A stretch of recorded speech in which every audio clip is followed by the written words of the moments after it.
오감만족 김다영입니다. 자, 한 주의 시작 월요일입니다. 미중 무역 협상 장기화 전망이 점점 나오는 가운데 외국인들이 국내 증시에서 조금씩 발을 빼는 모습을 보이고 있습니다. 자, 이럴 때일수록 시장 대응 저희 오감만족과 꼼꼼하게 체크해 보셔야겠죠. 종목 상담 참여 방법 지금 바로 화면을 통해 안내 도와드릴게요.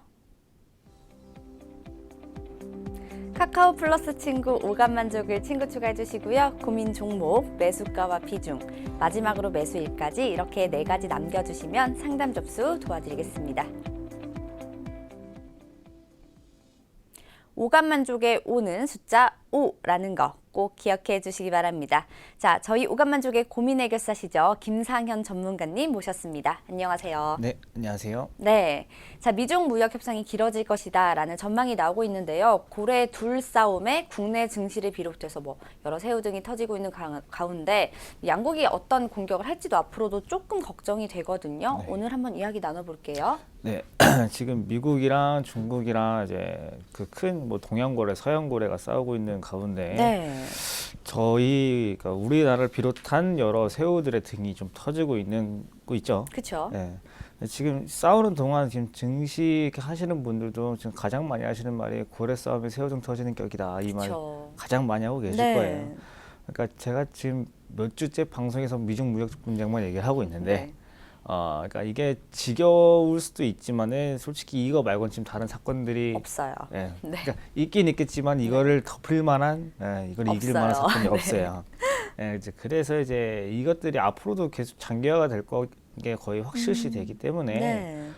지금 미국이랑 중국이랑 이제 앞으로는 더 어떤 카드를 좀 꺼낼 수 있는지 그쵸. 이거에 대해서 좀 오늘 말씀드리도록 하겠습니다. 네, 좀 걱정이 되네요. 미국과 중국의 스탠스가 어떤 입장일지 좀 살펴봐야 되겠는데 일단 미국부터 한번 얘기를 해볼까요? 네, 일단 미국은 솔직히 공격 카드가 많죠, 그쵸. 많은데, 근데 이제 저희가 이제 고스톱을 할 때도 이걸 낼 때 네, 가진 건 7개지만은, 보잖아요. 네. 네.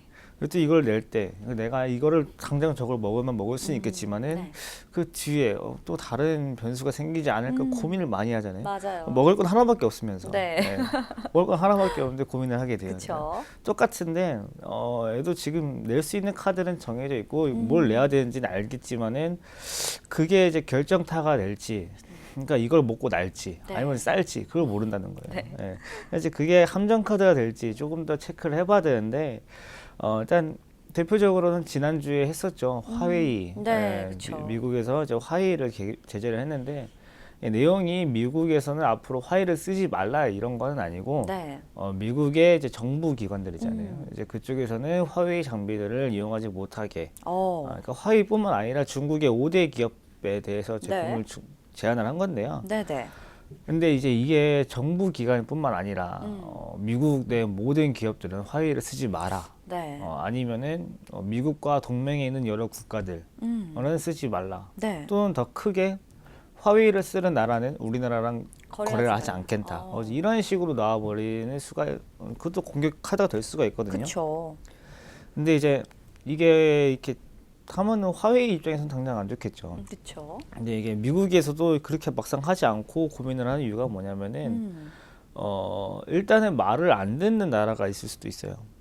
맞습니다. 그러니까 어차피 우리나라랑 일본은 말을 잘 들을 거예요. 미국이 말하면은. 의존도가 좀 높기 때문에. 예, 미국이랑 그러니까 우리나라랑 일본은 미국한테 의존이 좀 높기 때문에 말을 좀 잘 들을 수밖에 없고 일단은 유럽은 잘 안 들을 수도 있어요. 네. 항상 이번에 트럼프가 먼저 한 대 때렸었잖아요. 저번에 그 유럽도 관세를 매기고 네. 그래서 유럽도 말을 안 들을 수가 있는데 일단은 우리나라랑 일본이랑 미국이랑 네. 이 세 나라에서 만약에 화웨이를 포함한 중국의 5대 기업 제품을 안 쓴다라고 가정을 좀 해볼게요. 네.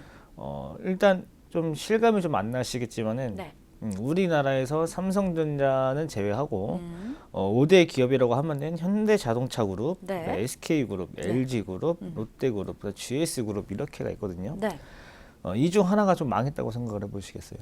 나라가 휘청하죠. 네. 그래서 굳이 삼성전자가 시청하지 않더라도 이 5개 중에 하나만 시청거려도 많이 힘들 거라고. 예전에 저희 97년대 제가 잘 기억 안 나지만은 네. 대우가 망했잖아요. 그쵸. 그때 영향력이 그만큼 있을 텐데요. 네. 사실 그때도 대우가 1등은 아니었잖아요. 아니었죠. 네. 아니었음에 불구하고 영향력이 컸어요. 그렇죠. 근데 만약에 중국에서 1, 2, 3, 4, 5등 중에 하나라도 망한다고 생각을 하면은 그 영향력이 엄청 클 거기 때문에 그렇죠. 근데 실제로 이제 그렇게 했을 경우에는 중국이 항복할 가능성도 커요. 근데 이제 이런 결정타를 내리지 않는 이유가 네. 일단 그 5개 중에 하나가 망했을 때 중국만 힘들까요? 아니죠. 전 세계가 안 좋죠. 미국도 우리나라는 힘들고. 좀 작으니까 그쵸. 대우가 망했을 때 우리나라만 힘들었지만은 맞아요. 중국에서 어느 기업이 하나 망한다 그러면은 그 기업이 또 자기 돈만 가지고 한 게 아니고 은행에서 돈도 빌렸을 거잖아요. 네. 그러면은 그 은행이 그 기업에 빌려준 돈이 다 디폴트니까 휴지 조각이 돼버려요. 네. 그 은행도 파산을 할 거고요. 그렇죠. 또 그 은행도 자기 여러 은행이 끼어 있기 때문에 여러 은행들이 도산이 되면서 저는 중국이든 어느 나라든 점점 영향이 커질 텐데요. 네. 그러면은 전 세계적으로 경제가 불황이 오죠. 그렇죠. 일단 트럼프도 그걸 바라지가 않고 만약에 실제로 경제가 그렇게 불황이 됐을 때 네. 사람들은 트럼프를 탓하기 시작합니다. 그렇게 될 이 것 같아요. 경제 불황의 네. 위기는 트럼프 너 때문이다. 근데 지금 트럼프가 1년 정도 남았잖아요, 그쵸. 임기가. 네. 임기가 1년 남은 상황에서 전 세계 경제 불황을 일으킨 주범이 주범이. 이렇게 돼버리면은 다음 재선이 힘들 거란 말이죠. 맞습니다. 그래서 세게는 못 나가되 액션을 취해야 되기 때문에 그냥 정부 기관만 쓰지 말라 이제 이런 식으로 좀 한 것 같고요. 네. 그러니까 보여주기 식인 거죠 또. 그렇죠. 또 두 번째는 이제 미국에서 이제 중국으로 흘러가는 달러의 자금줄을 끊어버리는 겁니다. 이렇게 했을 경우에는 사실 제가 미국은 제일 원하는 게 달러를 중국으로 넘기는 것을 맞아요. 원한다라고 네. 했지만은 그러니까 이건 좀 반대의 개념이죠. 그렇죠. 그러니까 이게 미국이 원하는 그림도 아닌데 근데 미국도 극단적인 상황이거나 자기가 꼭 써야 될 때 아니라면 이 카드는 쓰진 않을 거예요. 대신에 이 카드를 썼을 경우에 어떻게 될 것이냐. 미국이 중국에 대해서 자금 유입을 차단할 경우에 달러에 대비해서 위안화 환율이 급등을 할 거고요. 네. 지금도 6.9까지 좀 많이 올라왔는데 중국 입장에서는 달러가 희귀해지니까 네. 1달러를 구매하기 위해서 더 많은 위안화를 써야 되는 건 그게 당연하잖아요. 당연한 이치죠. 네. 근데 이제 환율이 급등했을 경우에 점점 환율이 급등하기 때문에 이미 들어가 있는 외국인 자금도 환손실이 나기 때문에 그쵸. 얼른 하루빨리 나와야 되고요. 네. 이 달러가 점점 나오면서 위안화 약세는 점점 심해지고 그러면서 복합적인 문제가 생기게 되는데 달러를 많이 가지고 있지 않은 상황에서 네. 달러 채권을 가지고 있는 사람들은 이자가 그냥 올라가요. 그렇죠. 달러를 이자가 갚아야 되니까 올라가죠. 이자가 네. 올라가고 그다음에 이게 이자가 올라가면서 못 갚으면서 디폴트, 그러니까 채무 불이행이 그쵸. 발생할 수가 있고 그다음에 원자재를 수입을 해와야 되는 기업들이 당장 비용이 감당이 안 될 거고 네. 그다음에 중국의 달러 보유고도 순식간에 줄어들 겁니다. 그러면은 위안화가 점점 폭락을 하면서 이때는 남미나 동유럽 같은 뭐 하이퍼 인플레이션이 발생할 수도 있어가지고 네네. 중국에서 또 경제 위기가 발생할 수가 있고 결론은 아까 말씀드린 트럼프가 주범이 되지 않겠느냐까지 그쵸. 똑같이 이어지는 데인데요. 일단 정책을 사용하지 않고 있는 이유는 아까 말씀드린 것처럼 전 세계가 이제 경제 위기가 된다면은 주범은 트럼프가 될 거고 네. 트럼프는 이제 그게 싫기 때문에 최대한 이제 액션만 취하는 쪽이고 네. 또 트럼프가 원하는 그림은 달러를 하루 빨리 넣어야 되는데 이걸 넣지 못하고 오히려 끊어버릴 경우에는 그 상황이 장기화됐을 때는 미국도 마찬가지로 인플레이션이 발생할 수가 있거든요. 그쵸. 달러를 빨리 내보내야 되는데 그러니까 최대한 이 정책을 사용하지 않다가 정말 나중에 중국이 끝까지 버티고 말 듣지 않고 트럼프 성격 건드리고 하면 네. 트럼프도 너 죽고 나 죽자는 충분히 가능하기 때문에 네. 그러니까 너 죽고 나 살자는 충분히 가능하기 때문에 일단은 그 특정한 어느 행동을 포함해서 중국의 중국도 어떤 특정한 행동을 했을 때 미국이 이제 자금줄을 끊어버릴 거다라고 네. 했잖아요. 그러니까 중국의 공격 카드는 제가 내일 이어서 설명을 좀 해드리도록 네. 하고요. 일단 미국이 두 가지 공격 카드가 있는데 네. 이거 말고도 많을 거예요. 그렇죠. 그리고 주말에 그 뉴스도 있었죠. 캐나다랑 멕시코한테 철강 관세를 유예한다. 네. 그러니까 이게 제가 봐서 한 두 가지 의미가 있는 것 같아요. 일단 첫 번째 좀 긍정적인 것부터 말씀드릴까요? 부정적부터 말씀드릴까요? 부정적인 것부터 말씀해 주세요. 부정적은 일단은 미국이 지금 원래 적이 많았어요. 그쵸. 유럽이랑도, 네. 근데 멕시코랑도, 캐나다랑도, 어떻게 보면 우리나라랑도 많았었는데 중국을 제외한 모든 적과는 화해를 하고 그쵸. 이 모든 전력을 중국에다 쏟아붓겠다라는 확률도 있고 네. 좋은 점은 중국도 앞으로 이런 식으로 하나하나 풀어갈 이제 이렇게 미국도 전 세계적으로 이제는 관세를 조금씩 낮춰가는 분위기가 되는 것인가 네. 이런 분위기인데 일단은 지금은 이렇게 화해 전략보다는 공격 카드가 좀 남아 있는 상황이니까 그쵸. 조금 주의를 좀 해야 될 것 같습니다. 네. 자, 미국이 공격 카드를 좀 많이 들고는 있지만 아직은 다 쓰지는 않은 상황이거든요. 네. 이제 큰 패만 여러 가지 언급을 한 상황인데 만약에 공격 카드를 쓰게 된다면 가장 좀 위험한 게 우리나라죠. 아무래도 의존도가 높기 때문에 우리나라에 또 어떤 영향이 있을지 걱정이 되는데 어떤 영향이 있을까요? 일단 우리나라가 정말 영향이 큰 것 같긴 해요. 그렇죠. 휘청거려요. 봤더니 그 환율이 네. 가장 환율 급등이 유명했던 나라가 베네수엘라랑 아르헨티나거든요. 네네. 근데 우리나라가 그 이어서 3위랍니다. 아, 대단하네요. 네. 아, 네. 정말 네. 여타 동남아 국가보다도 못 버티고 있는 상황이에요. 제가 좀 있으면은 뭐 여행을 한번 가보려고 동남아 환전 쪽을 알아보고 있었는데 네. 뭐 많이 올랐더라고요. 그러니까 그래요? 왜 올랐나 했더니 그 나라 화폐 가치는 떨어졌지만 우리나라 가치가 너무 떨어져서 이렇게 올라갔더라고요. 네. 사실 그걸 보면서 이제 우리나라도 정말 영향이 크게 받을 만한 상황인데 그쵸. 방어력이 좀 많이 떨어졌어요. 네. 일단은 공격 카드 두 개에 대해서 하나하나 우리나라 영향을 좀 보자 그러면은 일단 특정 기업에 대해서 경제 제재하는 거. 그쵸. 이건 100% 우리나라는 미국 말 들을 거예요. 네. 미국이 만약에 했을 경우에. 네, 이제 그로 인해서 JT나 화웨이가 이 두 기업이 5G 장비 기업이거든요. 맞아요. 예. 근데 지금 우리나라는 5G 장비해서 화웨이랑 JT랑 경쟁 관계예요, 사실. 그래서 오히려 이렇게 말을 들었을 경우에는 우리나라는 오히려 5G 관련 종목들은 오를 수가 있어요. 그렇죠. 경쟁 상대가 죽었으니까. 그쵸. 우리나라 5G 종목들은 오를 수가 있는데, 그러니까 경제가 안 좋든 간에 장이 안 좋든 간에 오르는 것들은 있긴 있어요. 이런 것들은 잘 좀 기억해 두셨다가 나중에 그런 경우가 발생했을 때 한번 보시면 될 것 같고요. 네. 그러니까 그건 좋은 점이고 일단 그것만 좋을 거고 문제점은 예전에 사드 때 네. 사드. 사드 때 중국이 보복을 조금 했었죠. 졸렬하게 했죠. 아주. 네, 맞아요. 아주 짜증나게. 치졸하게. 네. 그렇게 했는데 우리나라가 이제 미국에 사드를 도입해서 중국은 사드를 보복을 했고 네. 만약에 우리나라가 미국의 경제 제재에 동참을 했을 때 일단 동참했을 때는 미국이 그때는 다 같이 할 테니까 네. 상관없는데 만약에 이제 중국이랑 미국이랑 협상이 잘 끝났습니다. 네. 잘 끝나고 나서 이제 중국이랑 이제 트럼프랑 시진핑이랑 손잡고 악수했고 이제 경제 제재 끝 했는데 다 끝나고 나서 중국이 우리나라에 대해서 보복을 할 수가 있습니다. 그쵸. 그때 되면은 미국이 막아줄까요? 글쎄 미국이 그때는 막아줄 상황이 아닌 것 같아요. 본인들도 굉장히 바쁘기 때문에. 네. 이제 1, 2년간 열심히 싸우고 화해했는데 그쵸. 우리 때문에 다시 싸우긴 싫을 거란 말이죠. 맞아요. 그래서 그러니까 중국이 우리나라에 대해서 또 다시 보복이 들어가지 않을까. 그러니까 긴 무역 분쟁이 다 마무리가 되었을 때 네. 우리는 이제 이런 것을 해왔기 때문에 너네 그때 야박하게 미국 줄에 가서 우리한테 때리더라 이런 식으로 해버린 너도 한테 맞아라 했을 경우에 그 펀치력이 달라요 중국이랑. 그죠. 그죠. 네. 그래서 그 부분이 조금 걱정은 되는데 네네. 별로 좋진 않죠. 사드 때도 정말 많이 힘들었거든요. 그쵸, 그쵸. 그래서 좀 안 좋은 영향이 좀 있을 것 같고요. 네.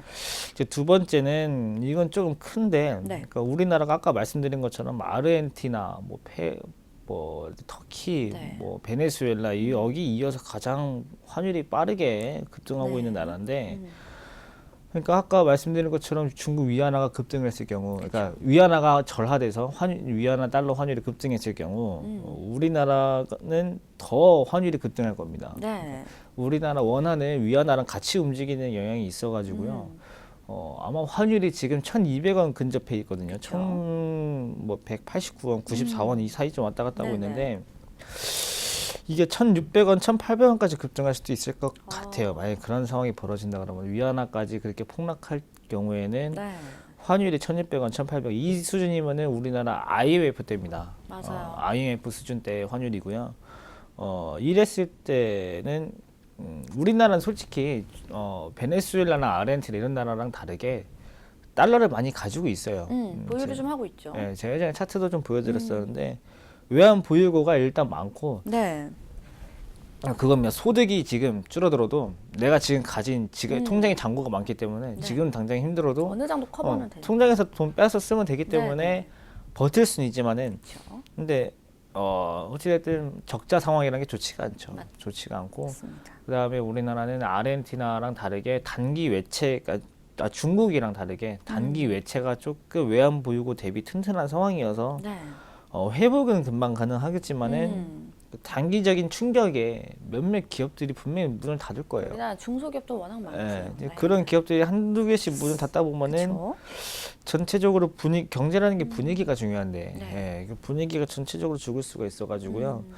아무래도 이 단기적인 충격에 몇몇 기업들이 얼마나 죽을지, 그 다음에 회복이 얼마나 빠르게 될지 가장 중요한 상황이 될 거고 일단 팁을 하나 드리자 그러면은 자기가 주식을 가지고 있는 종목들이 있으실 거예요, 다들. 그렇죠. 그 종목들 중에서 그 회사가 가진 빚이 좀 한 100이 있다고 그랬을 때 원화로 된 빚이랑 달러로 된 빚이 얼마나 있는지 이걸 좀 체크를 해주셔야 될 거예요. 환율이 지금 많이 급등하는 상황에서 네. 달러로 지불한 채권이 많은 회사들은 아무래도 주가가 점점 약세가 될 겁니다. 그쵸. 가만히 앉아 있는 상황에서 이자가 올라가는 상황이기 때문에 네. 이 부분만 잘 체크해 주시면 될 것 같습니다. 네. 자, 이렇게 미중 무역 협상 속에서 만약에 미국이 공격 카드를 쓰게 된다면이라는 가설에 대한 여러 가지 가능성들에 대한 이야기를 좀 나눠봤습니다. 자, 그렇다면 월요일 오전 시장 상황은 어떤지도 한번 살펴볼게요. 네, 저는 여기 앉아서 오늘 시장 좋네요라고 말씀드릴 게 언제쯤 될지. 저도 좀 기대가 돼요. 언제쯤 네, 될지. 언제쯤 될지. 네. 사실 뭐 엄청 나쁘지는 않아요. 코스피는 플러스고 코스닥은 네네. 마이너스인데 지금 코스피는 0.36, 코스닥은 0.55. 방송 시작할 때보다 조금 더 내려갔네요. 네네. 일단 예전에 코스닥은 미국 많이 따라가고 코스피는 중국을 많이 따라간다라고 네. 말씀을 드렸었는데 일단 지금 두 가지 뭐 따라가고 안 따라가고 중요한 게 아니고 지금 전체적으로 위치가 간당간당합니다. 그쵸. 차트를 보시면요. 코스피 정말 간당간당해요. 여기 끄트머리에 매달려 있고 여기 만약에 무너지게 되면은 정말 2000 밑에까지 다시 올 수 있는 네, 상황. 흘러내릴 것 같아요. 네. 그다음 코스닥은 아이고 정말 이것도 여기 한번 무너지면은 650, 그러니까 지금보다 전 종목이 10%는 더 내려갈 수 있는 상황인데 제가 봤을 때는 환율이 지금 당장 내려가지 않는 이상 환율이 아주 부드러운 상승이 있어요. 제가 가진 주식이 이렇게 올라가면 얼마나 좋을까요? 그렇죠. 환율이 아주 부드럽고 아주 스무스하게 깔끔하게 올라가는데 이게 일단 꺾여야 될 것 같고 네. 오늘은 전체적으로 봤을 때 위쪽에 많이 올라온 종목들이 대부분 정치 쪽이 좀 많습니다. 그렇네요. 뭐 지난 주말에 이제 지난주부터 해서 뭐 이제 이낙연 씨부터 네. 해가지고 유시민 씨도 이번 주말에 뉴스가 좀 있었고 이재명 씨가 이제 무죄 판결 그렇죠. 또 있었고 네. 슬금슬금 이제 혹시 이재명 씨가 무죄가 되지 않아서 안희정 씨도 뭐 다시 살아나지 않겠냐라는 가능성이 한두 개씩 살아나는 것도 있긴 있는데 네. 이제 그 부분은 조금 투기성인 것 같고요. 여기 보시면 대표적으로 보혜양조 올라오는 네, 것도 보혜양조. 보니까 네. 유시민 관련주들은 풍강도 그렇고요. 네. 대부분은 정치, YBM넷도 정치고요. 네. 대부분은 정치 쪽들이 우세한 채. 그러니까 전체적으로 증시가 약한 상황에서 정치 테마주들이 올라온다라는 네. 것들은 사람들이 지금 투자를 하고 있는 게 아니라 투기를 하고 있다고 보시면 돼요. 그러니까 지금은 주식시장이 투자를 하는 시장이 아니고 일시적으로 투기판이 되었다. 지금은 개별 종목들이 좀 우세한 상황에서 네. 그렇다고 정치 테마주가 좋은 것도 아니고 안 좋은 것도 아니지만은 자기 리스크 잘 관리해가면서 그쵸. 지금은 이렇게 개별 종목 위주로 매매를 하시는 게 당장 상승 흐름을 대놓고 보여주기 전까지는요. 무거운 종목들 조금 이런 실적 위주의 종목들 잡는 것보다는 이렇게 좀 테마 위주의 개별적인 종목들 잡는 게 더 좋을 것 같습니다. 네, 테마 위주의 개별 종목들 위주로 매매를 하시는 방법을 저희가 좀 제시를 해드리겠습니다. 자, 이렇게 시장 상황 살펴봤고요. 바로 이어서 종목 상담도 진행해 보도록 하겠습니다. 자, 오늘 첫 번째 종목은 어떤 종목인가요? 네, 캠시스 들어와 있네요. 네, 이 종목 비중과 매수가 매수일은요? 네, 2018년 5월 18일에 2,450원, 비중 20%인데 네. 1년 딱 1년 됐네요. 그렇네요. 딱 네. 1년 정도 되셨습니다. 자, 첫 번째 상담 종목은 캠시스입니다. 휴대폰용 카메라 모듈과 전기 자동차 및 관련 핵심 부품에 대한 사업을 하는 기업으로 알려져 있습니다. 이재명 사장과 박영택 캠시스 대표가 중앙대학교 동문이라서 이 종목이 이재명 테마주로 꼽히고도 있다고 하는데요. 자, 오늘 저희가 앞서 테마주 올라가고 있다라고 얘기를 했는데 정치 테마주가 예. 이재명 테마주가 첫 번째 종목이네요. 한번 살펴볼까요? 근데 이게 이재명 씨랑 큰 관련은 없나 봐요. 없는데 예. 학연으로 또 엮여 있는. 그렇죠. 이게 중앙대학교 동문이 얼마나 많겠습니까? 예, 이제 그분들이 그만. 근데 네. 주가도 보시면은 이게 큰 관련 없다라고 나오는 것 같아요. 이게 많이 네. 오르고 있지가 않고 일단 캠시스 휴대폰용 카메라 모듈, 네. 그다음에 영상 기반의 ADAS 제품, 그다음에 생체 정보 인식 및 정보 보안 기술 응용 제품, 뭐 전기 자동차 및 관련 핵심 부품에 대한 사업을 한다고 하는데요. 네. 일단은 주식을 예전부터 하신 분들은 아실 거예요. 캠시스 전통적인 그 갤럭시 관련주였습니다. 그렇죠. 그 휴대폰 카메라 때문인데요. 네. 일단 주력 아이템은 방금 말씀드린 것처럼 카메라고요. 그다음 삼성전자 무선 사업부에 공급을 하고 있고 네. 삼성전자 이외에는 뭐 일본의 파나소닉과 오. 터키의 베스텔 등에 공급을 하고 있다는데 파나소닉과 베스텔은 이렇게 비중이 크지가 않고요. 네네. 지금 이제 신사업을 하고 있는 것들이 스마트 글라스, 스마트 와치, VR 카메라 이제 이런 것들 하고 있는데 네. 스마트 와치랑 VR 카메라는 알겠는데 스마트 글라스는 뭔지 모르겠네요. 스마트 글라스가 뭘까요?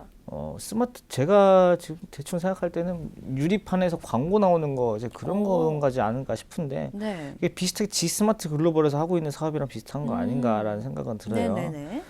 일단은 이 회사에 1년째 갖고 계시고 그렇죠. 20% 정도 손실 중, 15% 정도 손실 중이시고 네. 그럼 일단 올라갈 수 있는 이유와 내려갈 수 있는 이유를 좀 따로 나눠서 봐야겠죠. 네, 그렇죠. 일단 호재는 갤럭시 S10이 엄청 잘 팔립니다. 의외로 저도 잘 이거 쓰고 있어요. 그래요. 네. 어떤가요? 써보시니까. 일단 핸드폰이 5개 달렸습니다. 카메라가 5개 달렸습니다. 네. 앞에 2개, 뒤에 3개 달렸더라고요. 네네.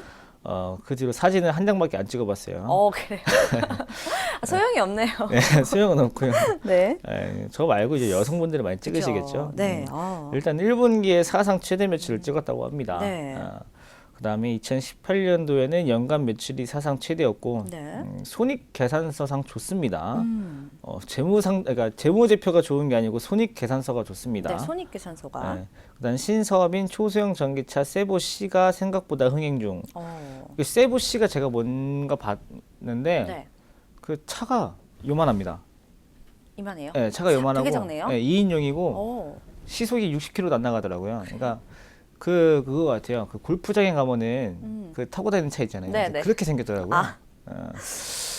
초소형 전기차. 네, 이게 생각보다 흥행 중이래요. 그래요? 네, 전 그다음에 도로에서 본 적이 없는 것 같은데. 아직 안 팔렸답니다. 안 예약만 받고 있답니다. 예약만. 네, 근데 지금 예약만 6개월째 받고 있다고 하네요. 그래요? 이거는 6월 달쯤 나온다는데 네. 가격이 1,500만 원이 납니다. 굉장히 비싸죠. 어... 요만한 차에 초소형 전기차고 시속 뒷좌석이 60km 없나요? 없습니다. 비싸네요. 제가 타고 다니는 차도 이제 그 아방이 네네네. 아방이도 1,800만 원 그 돈보다 한 20%만 얹으면 더 살 수 있는. 네네네. 제가 봤을 때 그거보다 더 좋은 점이 없을 것 같은데 잘 팔리고 있대요. 나와봐야 알겠죠. 그렇죠. 나와봐야 알겠지만요. 일단은 이 회사도 B2B랑 B2G 위주로 영업을 하고 있다고 해요. 그러니까 네. B2B는 비즈니스 투 비즈니스, 그러니까 사업 기업 간 거래. 네. 그다음에 B2C는 비즈니스 투 거버먼트, 정부 상대로 이제 거래를 하는 건데 제가 봤을 때는 거긴 것 같아요. 뭐 주차 요원들 왔다 갔다 쓰는 차나 네. 그러니까 좁은 공간에서 계속 움직여야 되는 차들 있잖아요. 네네. 아마 거기에서 많이 쓰이지 않을까. 그다음에 또 다른 호재로는 자율주행차로 좀 뜰 수가 있는 그게 있어요. 명분이 자율주행차. 건덕지가 있어요. 네네. 자율주행차는 사서 모아야 된다라고 몇 번 말씀드렸는데 네. 그 건덕지는 조금 가지고 있어서 저도 지금 이거 어제 상담 들어와서 네. 저도 관심 정보에 넣어놨습니다. 일단 이거 그렇군요. 자율주행 때문에요. 네. 근데 일단 여기까지는 호재도 많네요. 호재만 제가 3번 말씀드렸네. 그렇죠. 그럼 악재를 한번 살펴보죠. 악재. 재무제표가 별로 좋지 않습니다. 재무제표. 재무제표 아래는요, 재무상태표, 손익계산서, 자본변동표, 그다음에 주석, 그다음에 하나 기억이 안 나요. 총 5개가 있어요. 네. 근데 그 중에 손익계산서만 좋고 네. 나머지가. 재무상태표가 별로 좋지가 않습니다. 이게 무슨 뜻이냐면요, 유동 자산 대비해선 유동 부채가 좀 많아요. 이거를 제가 한번 보는 방법 알려드릴게요. 이건 네, 원래는 한번 말씀만 드리려다가 볼게요. 여기서 한번 보시겠습니다. 기업 정보가 네. 여기서 여기 들어가면 있을 거예요. 캠시스 여기 재무 분석에 들어가면요, 네. 포괄 손익 계산서에 뭐 좋습니다. 단기 순이익이 적자였다가 흑자 전환했고 그렇네요. 원래는 34억, 9억 이렇게만 하던 놈이 113억을 매출 이익을 냈으니까요. 네. 손익 계산서상 좋다. 아까 제가 말씀드렸고요. 재무 상태표가 좋지 않다라고 하는 건요. 유동 자산이라는 거는 제가 지금 1, 2년 안에 자산으로 쓸 수 있는 걸 뜻하는데 네. 2천억이 있죠. 그렇죠. 근데 그 중에 재고가 657억입니다. 그러니까 재고는 지금 당장 팔지 않으면은 그 재고로 남아 있는 거기 때문에 네네. 유동 자산을 사실상 재고는 빼줘야 돼요. 그러면은 한 1,350억 정도가 남죠. 네네. 그러면 쭉 내려서 밑에 보시면 유동 부채가 있어요. 네. 유동 부채가 2천억입니다. 1, 2년 안에 갚아야 되는 돈이 2천억인데 네. 지금 당장 현금할 수 있는 돈이 1,250억, 1,350억밖에 없어요. 1350억 정도. 돈이 한 네. 6, 700억 부족하죠. 그렇죠. 지금 당장 저 재고를 다 팔아도 딱 맞는 수준인데 그러면은 저가 지금 당장 부도날 회사냐? 부도는 안 나올 겁니다. 지금 우리나라 상장된 회사 중에 30%, 40% 이상은 다 이래요. 네. 그럼 이 기업들이 어떻게 살아났느냐? 그러면 다 유상증자 전환사채를 만듭니다. 유상증자를 한다거나 12 네. 발행, 뭐 BW 발행 이런 식으로 채권을 만들기 시작하는데 다들 아시다시피 이런 거 나오면 악재예요. 그쵸. 악재라서 네. 언제든지 주가가 내려갈 수 있는 상황이고 캠시스가 이렇게 매출을 잘 찍어내도 네. 주가가 반전하지 못하는 이유가 이 전환사채랑 유상증자 물량 때문이지 않나 싶어요. 네. 일단은 그러면은 일단 또 계절적으로 실적 조정기에 들어갈 확률이 높은데 이게 무슨 뜻이냐 그러면은 갤럭시 S10 많이 팔았잖아요. 네. 지금도 그만큼 팔릴까요, 갤럭시 S10이? 처음엔 많이 팔려도 지금은 조금 흐지부지하지 않을까요? 원래 핸드폰이 이렇게 처음에 많이 팔렸다가 점점 어느 수준 일정이 이렇게 떨어지게 맞아요. 마련이잖아요. 그래서 실적도 아마 최대치 이후에 또 최대치를 찍기는 어려울 거고요. 네. 근데 만약에 초소형 전기차가 잘 팔려서 그 매출을 뒤집어 버리면은 충분히 가능하죠. 네네. 근데 이제 어떻게 될지 모르는 상황에서는 차트를 보고 말씀을 드려야 돼요. 네. 일단은 그 정도 악재와 호재가 있다는 상황에서 기술적으로 봤을 때 제가 이 차트를 보면서 제가 말씀드리는 게 있죠. 뚱뚱한 것을 찾아라. 네. 그렇죠. 딱히 뚱뚱한 놈이 없어요. 고만고만해요. 이게 비만인 친구들이 없는데 네. 이 말은 무슨 뜻이냐 그러면 딱히 거래가 몰리지 않고 별로 별다른 특징이 없다. 그러니까 주가의 흐름에 대해서 별다른 특징이 없다는 뜻인데 네. 그러니까 어떻게 보면 올라가려는 힘이랑 내려가려는 힘이랑 비등비등한 거예요. 그렇죠. 올라가려는 힘은 일단 기업이 튼튼하진 않지만 실적이 잘 나오는 회사이기 때문에 네. 대신에 내려가는 이유는 부채가 좀 있기 때문에 그쵸. 더 많은 부채가 생길 수 있기 때문에 비등비등한 건데 이거를 어느 정도의 그걸 맞추셔야 되냐면은 지금 주가 있죠. 여기 상단 부분이랑 하단 네. 부분 여기 찍어두고 여기를 넘어가면요 앞으로 계속 올라갈 거고요. 여기를 떨어지면요 당분간 못 올라가고 계속 떨어질 거예요. 네. 그러니까 지금 비중이 얼마나 된다고 하셨었죠? 비중이 20% 정도요? 20%면요 2,000원, 2,100원에서 2,200원 사이에서 절반 정도 줄여놓고 올라가면 차라리 그때 더 산다든지 네. 아니면 떨어지면은 1,900원에서 뭐 1,850원 이 사이에는 손절했다가 다시 산다든지 해야 되는데 네. 일단은 여러 가지 방면이 있기 때문에 지금 상태에서 보유가 맞고요. 그쵸. 아까 말씀드린 것처럼 위아래 밴드에 근접했을 때 매도했다가 나중에 다시 사는 전략 이렇게 하는 게 좋을 것 같습니다. 네. 자, 첫 번째 종목인 캠시스에 대해서는 보유 의견을 제시해 주셨습니다. 자, 계속해서 상담 이어가 볼게요. 이번엔 어떤 종목인가요? 네, 오랜만에 바이오가 왔네요. 제넥신입니다. 네, 좀 뭐 피중과 매수가 매수일은요? 2018년 10월 1일. 아, 이거 날짜 정말 안 좋았네요. 그러네요. 10월 급락 전이네. 네. 비중 10% 10만 원에 매수하셨습니다. 네. 자, 두 번째 상담 종목은 제넥신입니다. 5월 31일에 개최되는 미국 임상 종양학회와 관련해서 국내 제약바이오 기업들에 대해서 조금 더 관심을 가져봐도 좋을 것 같은데요. 이 제넥신도 참가를 할 예정이라고 나와 있죠. 종목 전망 한번 이야기 나눠보죠. 5월 30일에 개최하는 미국 임상종양학회, 네. 아스코라고 하죠. 맞습니다. 이게 5월 15일에 초록, 그러니까 초록이 그 색깔 그린은 아니고 네.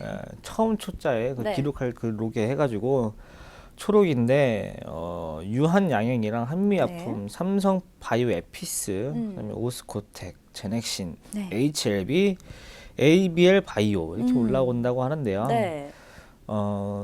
날짜는 다음 주입니다. 5월 31일이니까 다음 주인데 그렇죠. 일단은 이슈를 받을 수 있긴 하지만은 이게 사실상 이번에 2, 3월 때도 별로 이렇게 이슈가 크진 않았거든요. 그렇죠. 이제 그 부분이 조금 걸리긴 하는데 호재는 이거고요. 네. 악재가 뭐냐면요. 호재가 그거밖에 없습니다. 일단 참가를 한다라는 예, 그거 말고는 없습니다. 그래요? 그게 악재입니다. 별다른 그게 없어요. 당황스럽네요. 네. 네. 별다른 이슈가 없어요. 바이오는 이슈가 제일 중요한데요. 그쵸. 이슈가 없고요.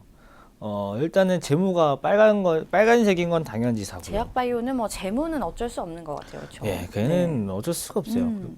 일단 그리고 전체적으로 코스닥 흐름이 좋지 않기 때문에 그쵸. 예, 코스닥 흐름 좋지 않고 그리고 제가 이거는 한 가지 덧붙여서 말씀드리자 그러면요. 네. 주식을 잘 모르시는 분들이 일단 처음에 주식 하실 때요. 제약바이오, 그다음에 지주사, 네. 그다음에 게임 회사, 음. 그다음에 엔터테인먼트 네. 이런 거는 안 사셨으면 좋겠어요. 근데 그런 걸 사실 수밖에 없는 게 굵직한 이슈가 눈앞에 보이니까 네. 아 이게 이렇구나고 많이 근데 매수를 이제 하시죠. 그거죠. 연예인 엔터테인먼트 이제 SM이라든지 JYP라든지 이제 그런 거로 샀다고 칩시다. 네.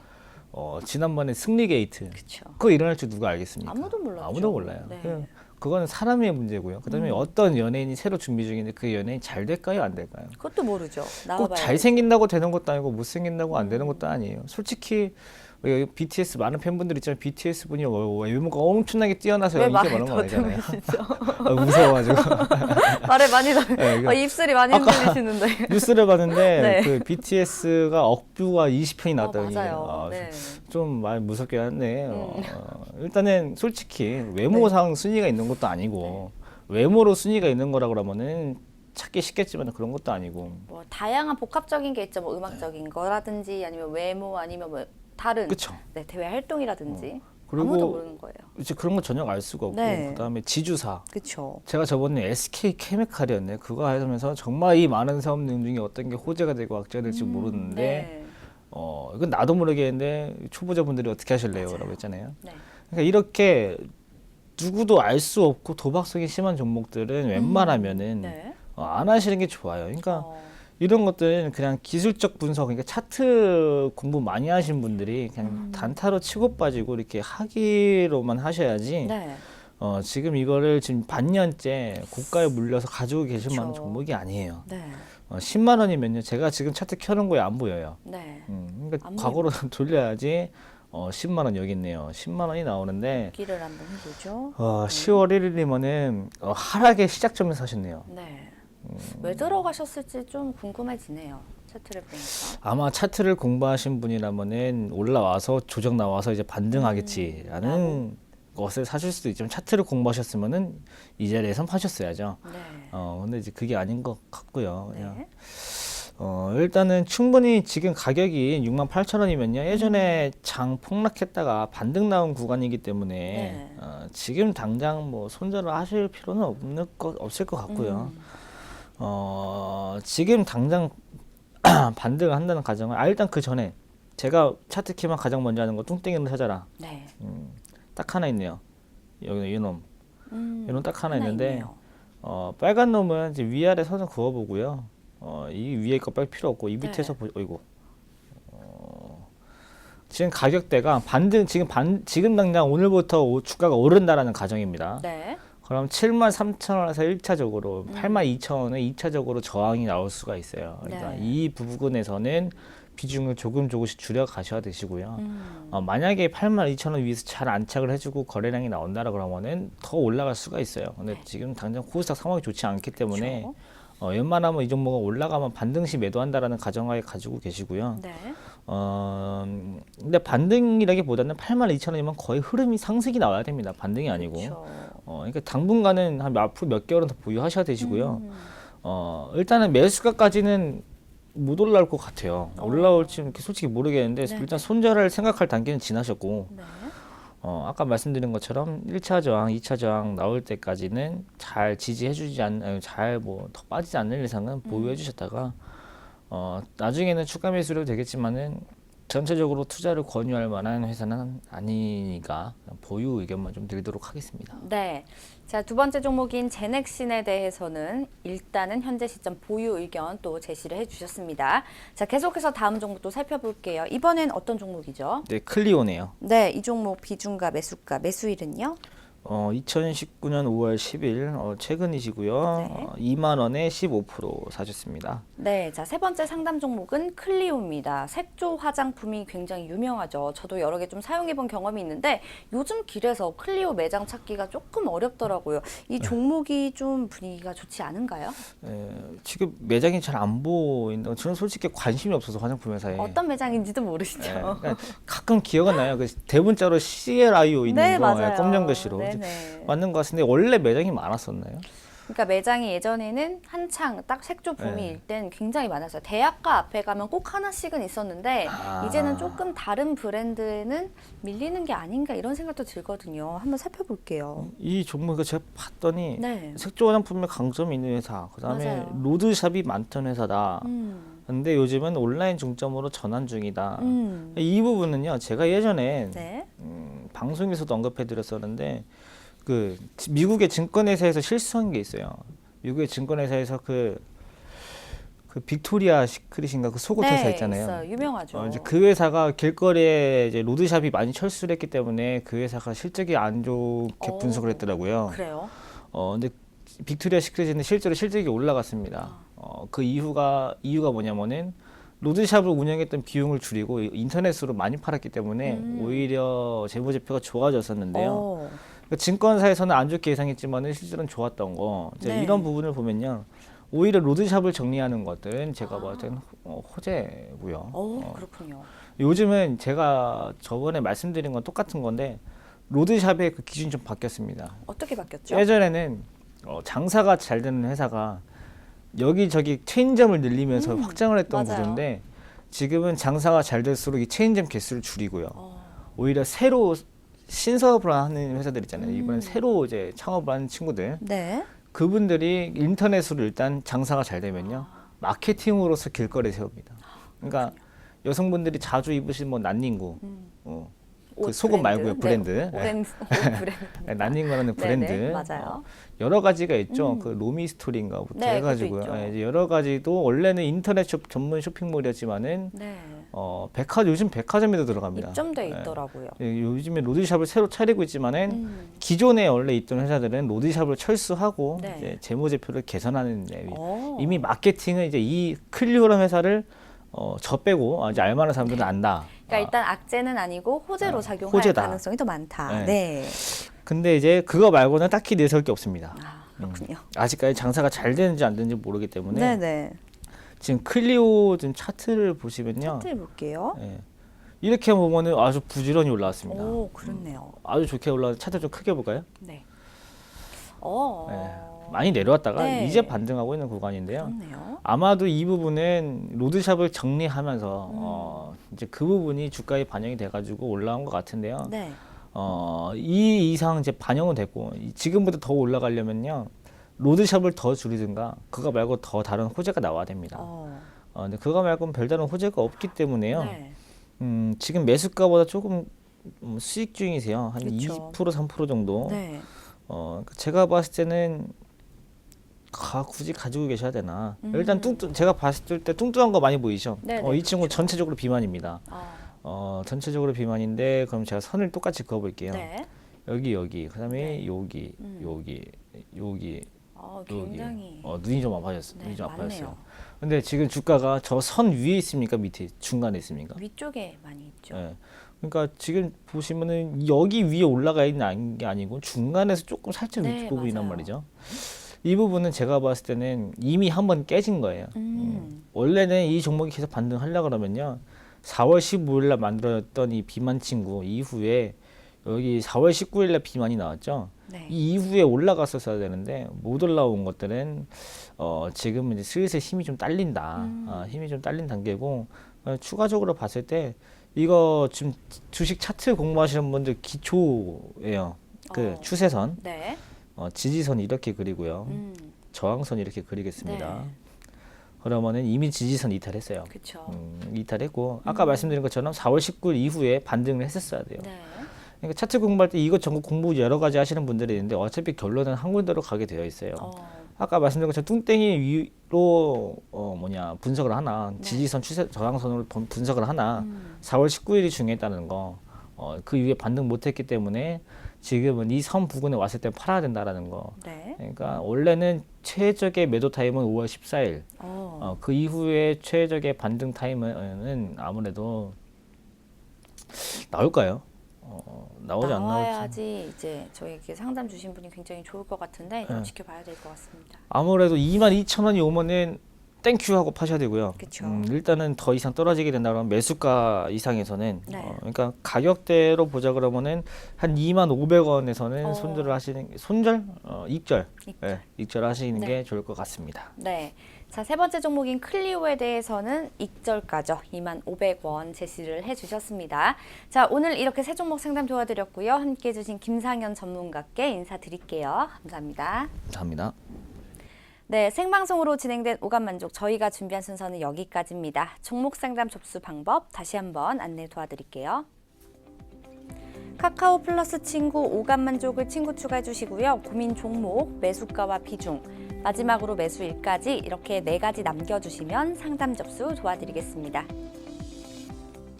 오감만족의 오는 숫자 5라는 거 꼭 기억해 주시기 바랍니다. 자, 제가 요즘 가장 좋아하는 말은 존버입니다. 자, 어려운 상황일수록 오래 버티는 자가 승리한다는 말인데요. 이런 시장일수록 멘탈 꽉 잡으시고 침착하고 현명한 시장 대응으로 수익 얻으시길 바라겠습니다. 슬기로운 투자 생활은 ITBC와 함께 ITBC 채널 좋아요와 구독 꼭 눌러주세요. 오늘도 시청해 주신 여러분 고맙습니다.